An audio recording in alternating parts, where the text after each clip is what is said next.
natin ngayon sa Uling Hirit ang pinakamasarap na uri ng sining.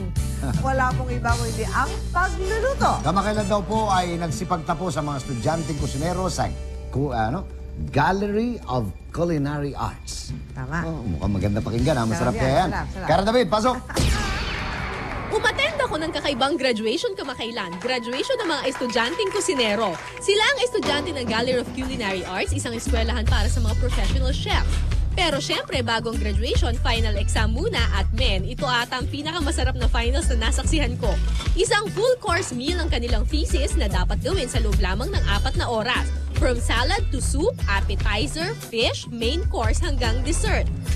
Hindi namin sila tinuturuan masyado sa recipe, tinuturuan namin sa techniques. May lingwahe ang pagluluto eh. Bawat kilos masusing binabantayan at minamarkahan ng kanilang mga propesor. Mula sa pag-aayos ng mesa, pagpapakulo, paghahalo, paglalagay ng sauce, pagsisilbi, ultimo paghawak ng kutsilyo at paghuhugas ng plato. Mula sa handling ng knife, preparation of ingredients, selection of ingredients, proper techniques in measuring.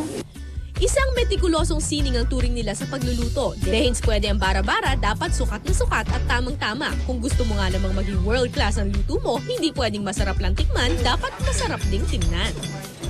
Importante yung itsura, tsaka yung lasa. So hindi siya luto-luto lang, may art siya. May art siya. Speaking of lasa, feeling cooking professor din ang drama ko, kaya isang tikim, isa pa, ay nako, isa lang ang naisulat ko sa grading sheet ko. Ang sarap ng trabaho ko, inggit kayo, no? Ako po si Cardon, ang inyong naging saksi. Ako, inggit. Hindi ako na-inggit ka. Parang napakasarap na trabaho yun, ano ha? At yan po mga kaibigan ng mga balita ngayong Biyernes, ikalawang araw ng Hulyo. Sana po ay maging masaya ang inyong weekend at kasama si Maring Winnie, Mel Tiangco po. Jason sa po, nag-aanyaya sa inyo sa darating na linggo, alas 5:30 ng hapon sa Partners Merengue.